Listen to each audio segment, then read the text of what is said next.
الحمد لله نحمده ونستعينه ونستغفره ونعوذ بالله من شرور أنفسنا ومن سيئات أعمالنا. من يهده الله فلا مضل له ومن يضلل فلا هادي له. وأشهد أن لا إله إلا الله وحده لا شريك له وأشهد أن محمدا عبده ورسوله. يا أيها الذين آمنوا اتقوا الله حق تقاته ولا تموتن إلا وأنتم مسلمون. يا أيها الناس اتقوا ربكم الذي خلقكم من نفس واحدة وخلق منها زوجها وبث منهما رجالا كثيرا ونساء واتقوا الله الذي تساءلون به والأرحام إن الله كان عليكم رقيبا. يا أيها الذين آمنوا اتقوا الله وقولوا قولا سديدا يصلح لكم أعمالكم ويغفر لكم ذنوبكم ومن يطع الله ورسوله فقد فاز فوزا عظيما. أما بعد فإن خير الحديث كتاب الله وخير الهدي هدي محمد صلى الله عليه وسلم وشر الأمور محدثاتها وكل محدثة بدعة وكل بدعة ضلالة وكل ضلالة في النار. أعوذ بالله من الشيطان الرجيم. بسم الله الرحمن الرحيم. قاف والقرآن المجيد بل عجبوا أن جاءهم منذر منهم فقال الكافرون هذا شيء عجيب أإذا متنا وكنا ترابا ذلك رجع بعيد. قد علمنا ما تنقص الأرض منهم وعندنا كتاب حفيظ بل كذبوا بالحق لما جاءهم فهم في أمر مريج. أفلم ينظروا إلى السماء فوقهم كيف بنيناها وزيناها وما لها من فروج. والأرض مددناها وألقينا فيها رواسي وأنبتنا فيها من كل زوج بهيج تبصرة وذكرى لكل عبد منيب. ونزلنا من السماء ماء مباركا فأنبتنا به جنات وحب الحصيد والنخل باسقات لها طلع نضيد رزقا للعباد وأحيينا به بلدة ميتا كذلك الخروج. كذبت قبلهم قوم نوح وأصحاب الرس وثمود وعاد وفرعون وإخوان لوط وأصحاب الأيكة وقوم تبع كل كذب الرسل فحق وعيد. أفعينا بالخلق الأول بل هم في لبس من خلق جديد. اللهم صل على محمد وعلى آل محمد كما صليت على إبراهيم وعلى آل إبراهيم إنك حميد مجيد. اللهم بارك على محمد وعلى آل محمد كما باركت على إبراهيم وعلى آل إبراهيم إنك حميد مجيد. بسم الله الرحمن الرحيم. كنتم خير أمة أخرجت للناس تأمرون بالمعروف وتنهون عن المنكر. دا الله رب العالمين أحكم الحاكمين دا طول بادشاہ دا طول زبردست هغه رب العالمین چې تمام کائنات خالق او مالک دی. هغه الله چې تمام کائنات متصرف او منتظم دی. هغه رب العالمین چې د هغې په صفاتو کې یو صفت فعال لما یرید دی. رب العالمین چې څه کوي، څه وخت چې کوي، څه رنګ چې کوي، چا سره چې کوي کولی شي د الله رب العالمین نه څوک تپوس نشي کولی او نه الله رب العالمین د خپل عاقبت او د انجام نه ویریږي. ذکر رب العالمین فرمایي چې ولا يخاف عقباها. الله رب العالمین د خپل عاقبت نه ویریږي، د خپل انجام نه ویریږي. او دا مکلف مخلوقات چې هر څومره دي، خو هغه انبیا دي او که امت دی، خو هغه باچاهان دي او که رعیه ده، خو هغه مالدار دی او که غریب دی، د هر یو فرد نه الله رب العالمین تپوس او پوښتنه کوي. زما محترمو، دا الله رب العالمین دا تپوس او دا پوښتنه دا په دې خبره باندې دلالت نه کوي چې یاره موږ په دې دنیا کې کوم عمل کوو، کوم کار کوو، رب العالمین دا هغې نه دا خبره دی الله رب العالمین ته پته نشته. نه زما محترمو، بلکې الله رب العالمین چې دا تپوس او دا پوښتنه موږ نه کوي په دې وجه باندې کوي موږ سره چې دا کرامن کاتبین مقرر کړي دي زموږ هر یو عمل، زموږ هر یو کار هغه لیکي. دا د دې د وجې نه لیکي چې سبا دا انسان د خپل اعمالو نه منکر نشي. ځکه زما محترمو دا د دنیا حالات دي، د دنیا ماحول هم داسې دی. کم انسان چې کم جرم وکړي، کم انسان چې کم کار وکړي او هغه په هغه جرم په سلسله باندې د هغه کار په سلسله باندې کم مشر ته پیش شي، عدالت ته پیش شي، نو دا انسان د هغه عمل او د هغه جرم نه منکر کیږي چې یاره ما دا کار نه دی کړی، دا خلک ما باندې هسې الزام لګوي. نو دا الله رب العالمین مخې ته چې دا مجرم، دا مشرک بنده چې ودرولی شي دا به هم د خپلو اعمالو نه منکر کیږي. الله رب العالمین فرمایي چې والله ربنا ما كنا مشرکین. ای الله ستا په ربوبیت باندې مې قسم په دنیا کې ما هیڅ قسم چې شرک نه دی کړی، ته ولې ماله چې دی نو عذاب راکړې. نو الله رب العالمین به ورته وایي چې ولې زما نیکوکار بندگان، زما پیغمبران چې تا له راغلي او تا ته د توحید دعوت درکو، تا هغو ته څه ویله؟ اجعل الالهة الها واحدا ان هذا لشيء عجاب. ایا دا 360 بوتانو په ځای باندې زه یو الله رب العالمین ته عبادت وکم، د یو الله رب العالمین بندگی وکم، دا خو یو ناشنا خبره ده، دا خو یو عجیبه خبره ده. نو بیا به الله رب العالمین چې کله دا انسان خپل مخې ته ودرېږي نو ورته به وایي ولو ترى اذ وقفوا على ربهم قال اليس هذا بالحق. تا د دنیا کې چې پیغمبرانو ویل چې د الله رب العالمین مخې ته به ورځي، الله رب العالمین مخې ته به ودرېږي، نو آیا دا ودرېدل اوس حق دی او که نه دی؟ خو چې کله جهنم عذاب ویني، د جهنم هغه سختیانې ویني، نو بیا به هم چې الله رب العالمین تپوس کوي آیا اوس دا عذاب حق دی او که نه دی؟ نو دا انسان به وایي چې الله اوس مې په خپلو سترګو ولیدلو. نو الله رب العالمین به ورته وایي چې نه، اوس واپسې دنیا ته نشته دی، اوس دا وسکه دا عذاب کم عذاب چې ما تاسو لپاره تیار کړی دی. زما محترمو، دنیا کې چې الله رب العالمین موږ پیدا کړي یو، نو زموږ د پیدایش دا مقصد دا مهمل او بیکاره نه دی، بلکې د الله رب العالمین بندگی او د الله رب العالمین د عبادت لپاره الله رب العالمین موږ پیدا کړي یو.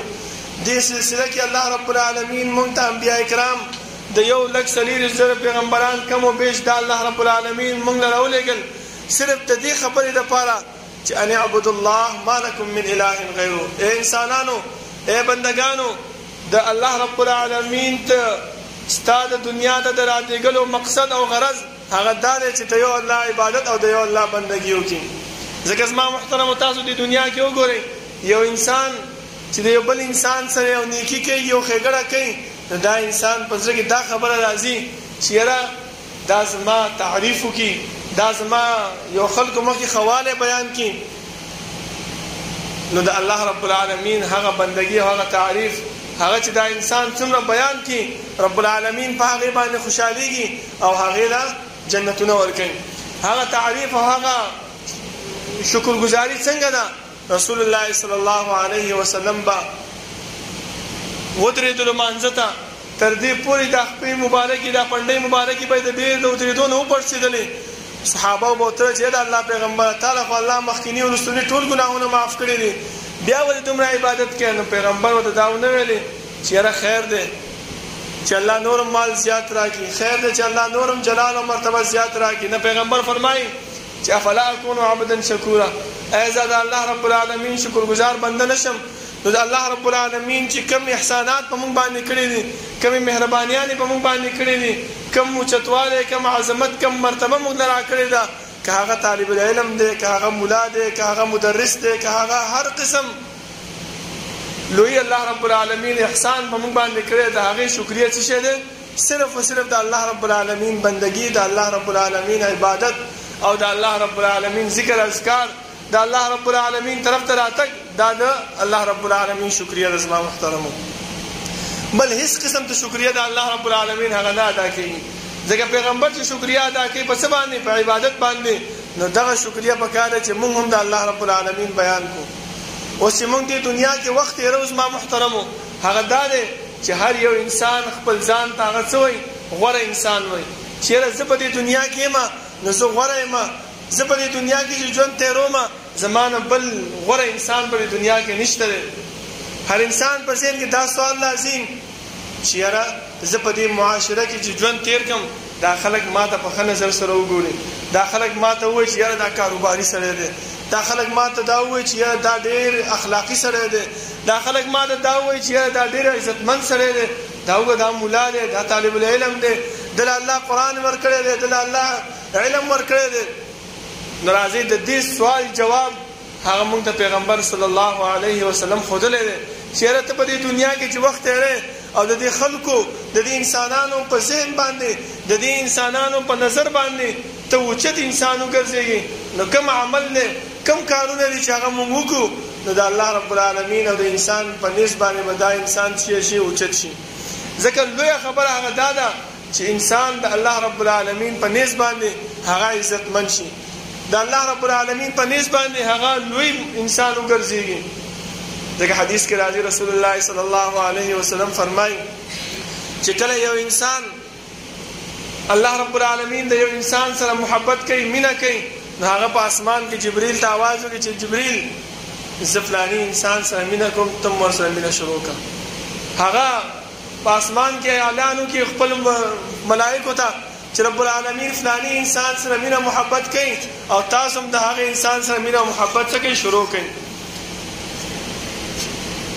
نو دغه شانته الله رب العالمین د دې انسان دا مینه دا محبت د نور خلکو په زړونو کې مواچي دا چې چرته زی نو دا خلک وته ډېر په عزت او په احترام سره ګوري ولی په دې کې هغه صفات موجود دي چې کوم په صفات مونږ ته الله او د الله رسول صلی الله علیه وسلم خودلې اولنې صفت چې مونږ ته الله رب العالمین او د هغه پیغمبر خودلې هغه څه دی چې یو انسان را لګي شي او خلق الله رب العالمین طرف ته را دعوت کوي داعی انسان دا د الله رب العالمین په نسبت باندې محبوب ترین انسان دی ولی الله فرمایي کنتم خیر امه اخرجت للناس تأمرون بالمعروف وتنهون عن المنکر بهترین انسانان یې تاسو په امت په نسبت باندې کار بم څه شوی کارم دا دی چې تاسو خلق نیکو طرف ته را بلې بدې نه منې کوئ دا غوره انسان دی زما محترمو بل ذکر الله رب العالمین فرمائے ومن احسن قولا ممن دعا الى الله وعمل صالحا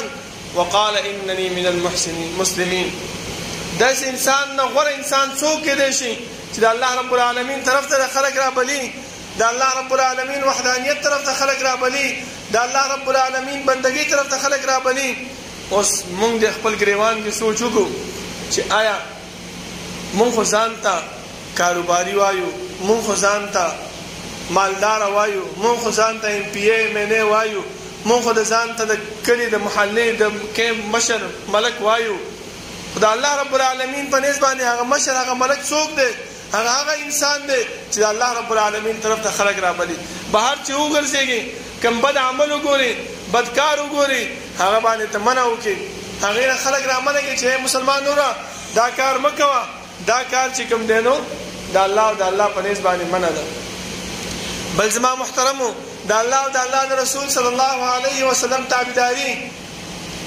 دا انسان اوچت او عظمت او لوی مرتبه ته رسي هر انسان چې کم کار کوي که هغه په خېګړه کې وي که هغه په خوشاله کې وي که هغه په مړی کې وي که هغه په غم کې وي هر ځکه د الله او د الله رسول صلی الله علیه وسلم تابعداري دا په خپل ځان باندې لازمه کی نو داسې انسان د الله رب العالمین په نسبت باندې اوچت او محبت والا ګرځيږي چې کله الله رب العالمین تاسو سره محبت شروع کو جبرائیل محبت د سره کوي ملائکه د سره محبت کوي او دا انسانان چې کوم ستا دشمنان دي د دیو په زړه کې الله رب العالمین ستا محبت واچي ځکه معاویه ابن ابي سفیان رضی الله عنه چې کله خلیفہ شو هغه ټولو کې اولنې خبره خپل مور بی بی عائشه صدیقه رضی الله عنها ته چې خطر ولګل چې مورې ماته یو نصیحت وکړه ماته څه خبره بیان وکړه چې زدا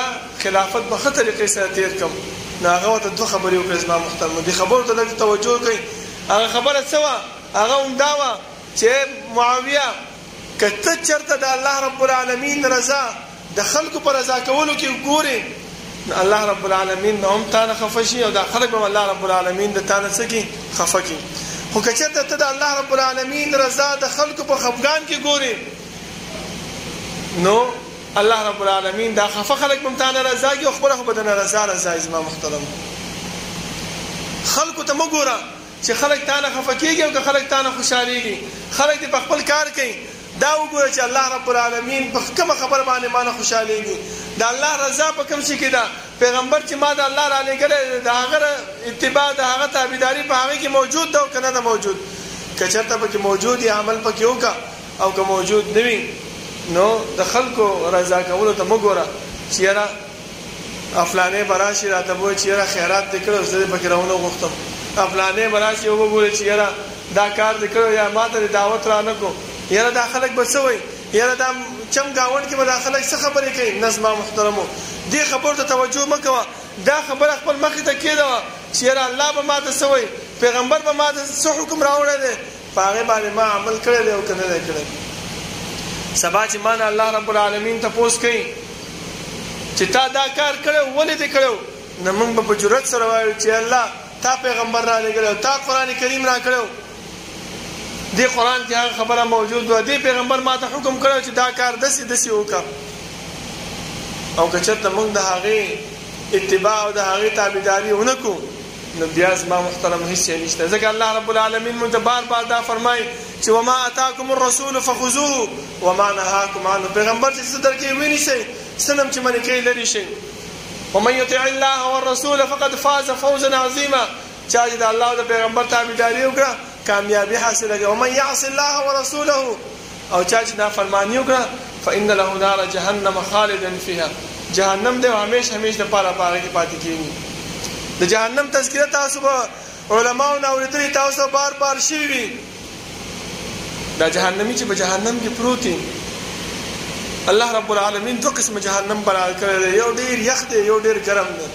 دا جهنمي چې کله ګرم جهنم کې واچولی شي او ګرمي برداشت نه شي، نو دا به د جهنم د چوکیدار ته به آواز وکړي. هغه چوکیدار حدیث کې راځي چې زر کاله بعد به جواب ورکړي چې ها څه وی؟ دا تپوس چې په دې ګیټ باندې یو چوکیدار ولاړ او زه دلته ناست یم، زه دې نه آواز وکړم او هغه ما ته صرف دا تپوس لپاره زر کاله بعد دا جواب راکړي چې ها څه وی؟ نو ستاسو څه خیال دی؟ په دې زر کالو کې په دې انسان نه څه شی جوړ شوي؟ بیا چې ته دا خبره کې او بیا هغه ته زر کاله بعد جواب درکړي چې لکم الخلود، ستا لپاره په دې کې همیشګري ده، پاتې شه پکې، خلاصېدل نشته دی. نو زما محترمو هغه خبره ده او که دا خبره ده چې موږ خپل مخې ته د الله او د الله د پیغمبر صلی الله علیه وسلم تابعداري او اطاعت خپل مخې ته کېدو، نو الله رب العالمین په نیز باندې به هم اوچت شو او د خلکو په نیز باندې به هم موږ چې زما محترمو اوچت بشو.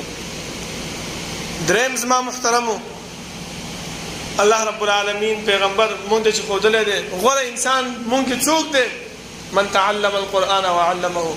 هغه انسان غوره دی چې کوم انسان د الله او د الله د پیغمبر صلی الله علیه وسلم قرآن د هغې احادیث خپله هم زده کړي او بل ته هم ورسوي. زما محترم دغه انسان غوره انسان دی. اوس مونږ څه کوو؟ زه دا نه وایم چې خپل ماشوم د سکول نه واپاسوئ، سکول مه وایې پې، نه، د سکول تعلیم هم ضروري دی چې انسان د دنیا د معاشرې نه خبر شي چې معاشره کې څه کول دي او څه نه دي کول.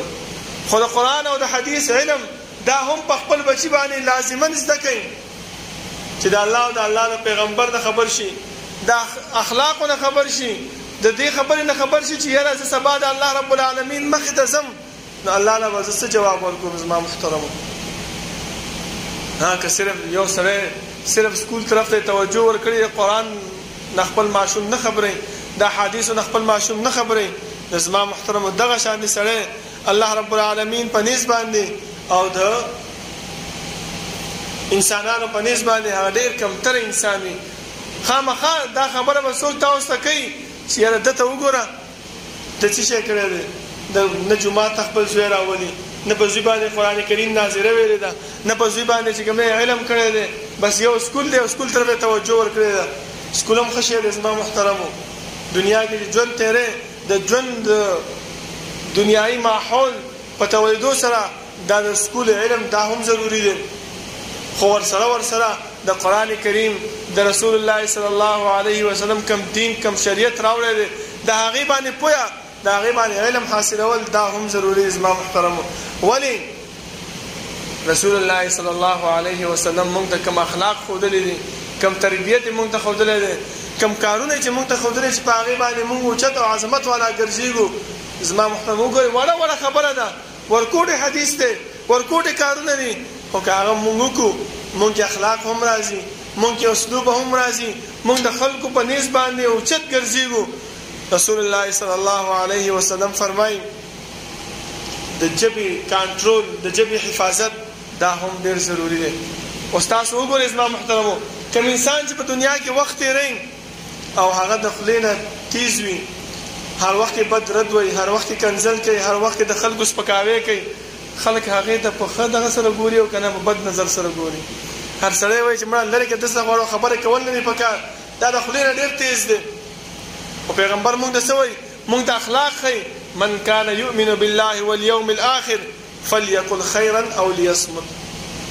ګوره ورکوټ حدیث دی، خو موږ ته د ژبې د حفاظت د کنټرول هغه ټول اسلوب یې موږ ته وښودل. اوس ته په خپل زړه کې خپل ګریوان کې دا سوچ وکړه چې تا د الله او د الله د پیغمبر صلی الله علیه وسلم باندې ایمان تا راوړی دی، حقیقي کې څنګه الله رب العالمین او پیغمبر د تا نه غواړي هغه شان تا ایمان راوړی دی، نو خپل د ژبې حفاظت وکړه. ځکه بل حدیث کې رسول الله صلی الله علیه وسلم موږ ته وفرمایل چې دا د اندام د انسان بدن د اندام دی ژبې ته وایي چې ژبې ورځ شروع شوه ځان کنټرول کړه، ځکه ستا په وجه باندې زه سم یم او ستا په وجه باندې زه چې یم هغه بېکاره یم. که ته ښه وچلېدې ستا کنټرول ښه وشو نو زه څه یم، زه سم دمه یم. او که چېرته ستا کنټرول ونه شو او ته غلط وچلېدې نو خلک ما ته مو څه وایي؟ بد رد وایي. لاس هم دغه شانتې ورته وایي، خپه ورته هم دغه شانتې وایي، نور د انسان کوم اعضا دي دغه خبرې دي ژبې ته دا کوي زما محترمو. او پیغمبر موږ ته څه وایي؟ ایمان والا دا کار کوي، ایمان والا. اوس که کوم یو انسان خپل ژبې له کنټرول نه ورکوي، کنځل کوي، بد رد وایي، د خلکو غیبت کوي، خلکو باندې بهتان تړي، خلکو سپکاوی کوي، د خلکو عزت لوټ کوي، نو دا انسان اگر که ته کلمه ویلې خو پیغمبر وایي چې ایمان والا دا سړی نه دی. څوک چې ایمان راوړي هغه به څه کوي؟ نیکه خبره به کوي یا به غلی ناست وي. اوس سوچ وکړه چې پیغمبر تا د ایمان نه وباسي نو زه او ته څوک یم چې تا په ایمان کې داخله وو.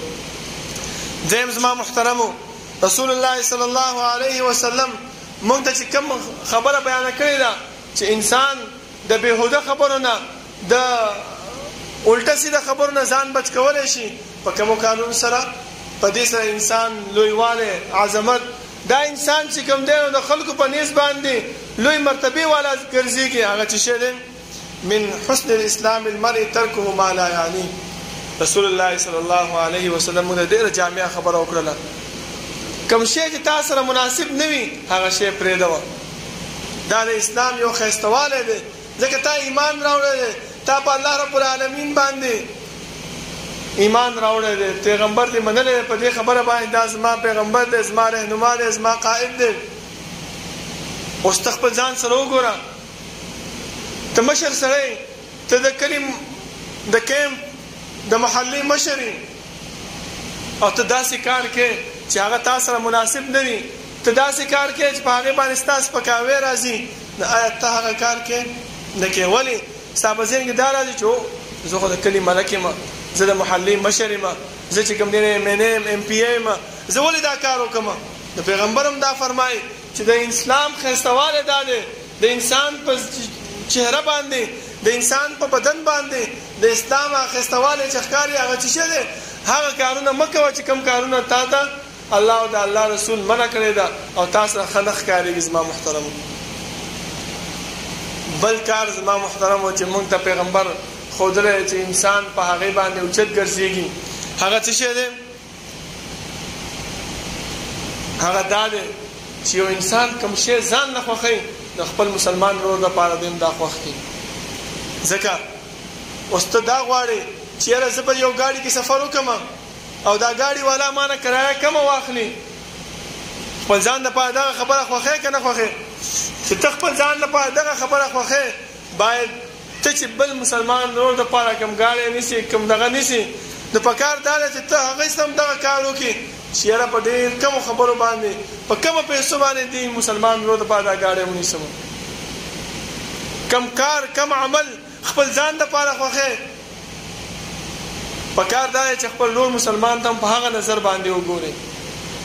نو دا زما محترمو داسې کارونه دي چې د انسان د الله رب العالمین په نسبت باندې هم د دې عظمت د دې مرتبه اوچتېږي او د انسان په نسبت باندې د ملائکو په نسبت باندې د دې انسان دا مرتبه اوچتېږي. بل زما محترمو رسول الله صلی الله علیه وسلم مونږ ته یو ډېر ناشنا خبره کړې ده، یو ډېر ناشنا عمل راته ښودلی دی. هغه څه شی دی چې انسانه په دنیا کې چې وخت تېری، په دنیا کې دا خبره تېری چې ته دا ووایې چې دا خلک تا ته په ښه نظر سره وګوري، دا خلک تا ته په اوچتوالي نظر سره وګوري. نو پیغمبر فرمایي چې یو سړی راغی او پیغمبر ته چې د الله رسول ما ته وصیت وکړه. په کار خو دا دی چې پیغمبر ورته ویل چې مونځ وکړه، زکات ورکړه، روجې ونیسه، اعمال یې ورته ښودلی وې، لیکن پیغمبر ورته یو خبره وکړه چې لا تغضب، غصه مه کوه. په غصه کې انسان زما محترمو مازغی کار پرېږدي، کم ځای ته ورسېږي، بد رد ووایي، د خلکو داسې خبرې بیان کړي چې هغه خبرې د دې سره مناسب نه وي. زما محترمو نو دا څه شی شي د خلکو په نظر باندې وغورځي چې وګوره که نه پلانی ما ډېر غوسناک دی، لرې که ما ډېر خولې نه ډېر تیز دی وایي. نو د خلکو په نسبت باندې دا انسان وغورځېږي. نو په کار زموږ د دا د زما محترمو چې موږ دا غواړو چې موږ په دې دنیا ماحول کې د دنیا په دې ژوند کې ځان اوچت وګڼو، ځان خلکو ته محبوب وګرځو. نو په دې صفاتو باندې عمل پکار دی. یو ځان نه داعي جوړ کو، یو د الله او د الله د رسول صلی الله علیه وسلم ښودلی شوي کارونو باندې عمل شروع کو. بل زما محترمو چې خبره کوو نو نیکه وکړو، که نه نو ځان غلی کو، غوسه نه کوو. د رور دپاره کوم شی خوښو، د ځان دپاره چې کوم شی خوښو هغه خپل رور دپاره خوښ کو، او داسې کارونه پرېږدو چې هغه زموږ د شان سره هغه نه ښایېږي. دا ټول کارونه چې موږ په خپل زندګۍ کې راوستل زما محترمو نو انشاءالله زموږ به عظمت، زموږ مرتبه به هغه څه شي اوچته به شي زما محترمو. ځکه علما فرمایي چې په دې څلورو کارونو کې دا چې چا زده کړل، دا چې چا په خپل زندګۍ کې راوستل، رسول الله صلی الله علیه وسلم په دې کې اخلاق او آداب دا ټول پکې ذکر کړي دي. اولنی حدیث چې ما کوم تاسو ته بیان کو چې که خبره کې نو صحیح خبره وکړه یا چپ شه، فرمایي چې دې کې د ژبې بندوالی دی، د ژبې حفاظت دی. دویم چې کوم انسان کومه خبره د شان سره لایقه نه وي او دا خبره پرېږدي، په دې کې فضولیاتو نه انسان بچ کېږي چې فضولې خبرې نه کوي. دریم چې کوم انسان غصه پرېږدي په هغې کې دا دی چې د انسان نفس په کنټرول کې وي. ځکه بل حدیث کې رسول الله صلی الله علیه وسلم فرمایي چې بهادر تاسو کې څوک دی؟ صحابه ویل بهادر هغه انسان دی چې میدان ته راوځي او جنګ وکړي، پهلواني وکړي، پرزول یو بل سره وکړي، دغه پهلوان انسان دی. پیغمبر چې نه، پهلوان هغه انسان دی چې هغه غصه کوي او بیا دا غصه وسکي، غصه تیره کړي، دغه انسان پهلوان دی. او یو نن سبا تاسو ګورئ چې کوم انسان غصه کېږي هغه چې تر څو پورې د خپل د خولې نه ناروا خبرې نه ویستي تر هغه پورې د هغه انسان غصه نه سړېږي. زما محترم بیا وروسته موږ سوچ کوو چې روهو ډېر بد مې وکړل، دا چې غصه مې نه وی کړې نو ښه به وه. پکار دا ده چې موږ د دې غصې نه ځان وساتو. دې کې څه شی زما محترم د انسان نفس هغه کنټرولېږي. او څلورم د زړه کنټرولېدل دي چې یو انسان هغه څه خوښوي د بل مسلمان لپاره چې هغه خپل ځان لپاره خوښ کړي. الله رب العالمین نه دعا ده چې رب العالمین دې مونږه ته هغه قوانین او هغه اصول خو زمونږ په زندګۍ کې راولي چې مونږ د الله په نسبت باندې هم محبوب شو، د خلکو ته هم محبوب شو. اقول قولي هذا واستغفر الله لي ولكم ولسائر المسلمين.